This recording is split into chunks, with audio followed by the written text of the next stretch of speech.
না, এর কারণই হলো যেহেতু সে বিটা টু রিসেপ্টরকেও ব্লক করে ফেলে। তাহলে বিটা টু রিসেপ্টরকে ব্লক করার কারণে আমার কি কি সমস্যা হয় সেটা আমরা একটু বলি।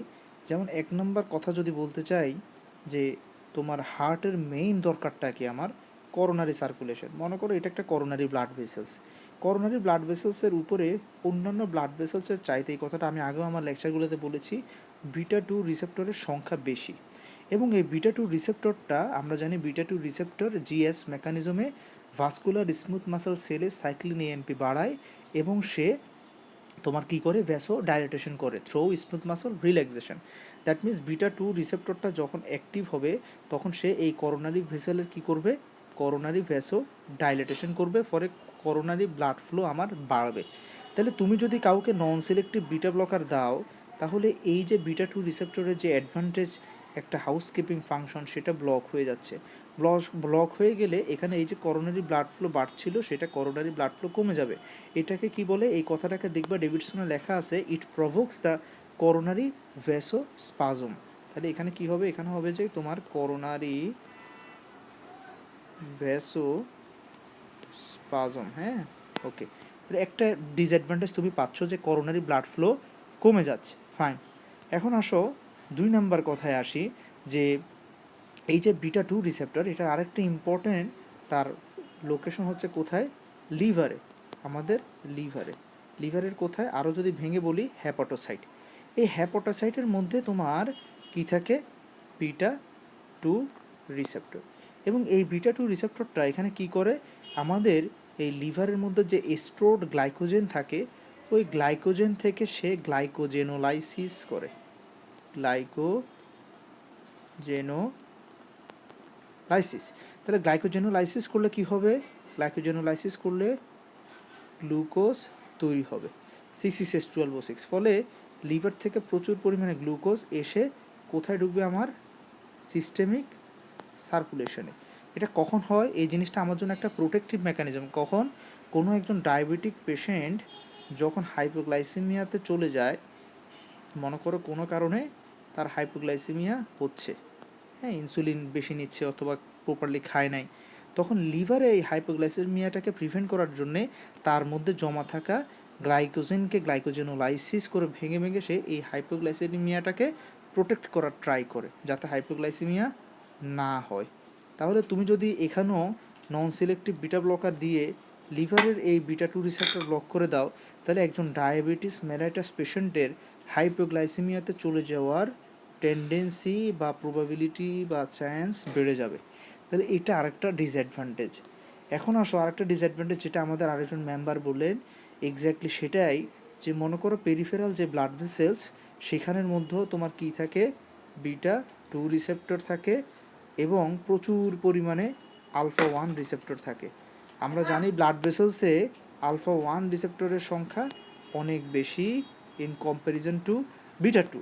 তো যাই হোক, এখানে যেই পেশেন্টগুলো পেরিফেরাল ভাস্কুলার ডিজিজের পেশেন্ট, পেরিফেরাল ভাস্কুলার ডিজিজের পেশেন্ট, হয় ভার্জার ডিজিজ হতে পারে অথবা মানে ডিসেমিনেটেড অ্যাথেরোস্ক্লেরোসিস হয়ে ব্লাড ভেসেলসগুলো কী হয়ে যায়, তোমার ন্যারো হয়ে আসে, ওই পেশেন্টগুলোর মানে ব্লাড ফ্লোটা অনেকাংশে কার উপরে ডিপেন্ডেন্ট হয়ে যায়, বিটা টু রিসেপ্টর মেডিয়েটেড ভ্যাসোডাইলেশনের উপরে।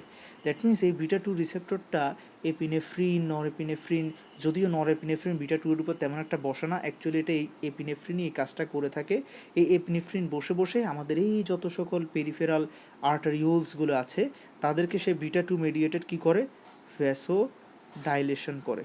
ভ্যাসোডাইলেটেশন বা ভ্যাসোডাইলেশন যাই বলো করে সে আলটিমেটলি তোমার এই লিম্বসগুলোতে, হ্যাঁ, ডিস্টাল যে লিম্বস, হ্যাঁ, আমাদের পা হাত ওখানে সার্কুলেশনটা মেনটেন করে। তাহলে এখানেও যদি তুমি নন সিলেক্টিভ দাও তাহলে এই বিটা টু রিসেপ্টরটা ব্লক হয়ে গেলে সেখানেও কী হবে, আমাদের মানে যে সকল অর্গানগুলো বডির যে সকল পোর্শন হার্ট থেকে অনেক দূরে যেখানে এমনি ব্লাড ফ্লো কম, তার উপরে পেশেন্ট যদি পিভিডি পেরিফেরাল ভাস্কুলার ডিজিজের পেশেন্ট হয়, বার্জার ডিজিজের পেশেন্ট হয়, রেনার্স ফেনোমেনার পেশেন্ট হয়, তাহলে তো কোনো কথাই নেই। তাহলে ওই সকল ক্ষেত্রে আরও বেশি হ্যাম্পার হবে। এবং অবশ্যই তোমরা ইনশাল্লাহ যখন সার্জারি শুরু করবে দেখবে তোমাদের কাছে অহরহ ডায়াবেটিক ফুড পেশেন্ট নিয়ে আসবে, হ্যাঁ, তারপর হচ্ছে দেখবা গ্যাংগ্রিনের পেশেন্ট আসবে। তাহলে পেরিফেরাল ভাস্কুলার ডিজিজ পেশেন্ট আসলে আমরা তখন বিটা টু ব্লকার দেই না, মানে বিটা টু ব্লকিং যে ড্রাগগুলো আছে হ্যাঁ, তখন আমরা এগুলো দিই না, যেমন নন সিলেক্টিভ দেওয়া কন্ট্রাইন্ডিকেটেড এই সকল জায়গায়।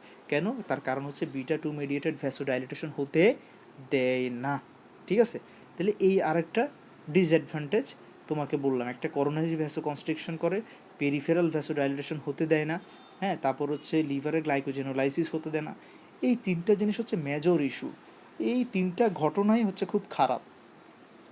তাইলে নন সিলেক্টিভ বিটা ব্লকার দেই না বা প্রিফার করি না, কারণ হচ্ছে বিটা টু ব্লকিংয়ের আমার শরীরে কোনো অ্যাডভান্টেজ নাই, কোনো বেনিফিশিয়াল ইফেক্ট নাই, অ্যাকসেপ্ট একটা আছে, সে সিএনএসে অ্যাংজাইটি কমায়।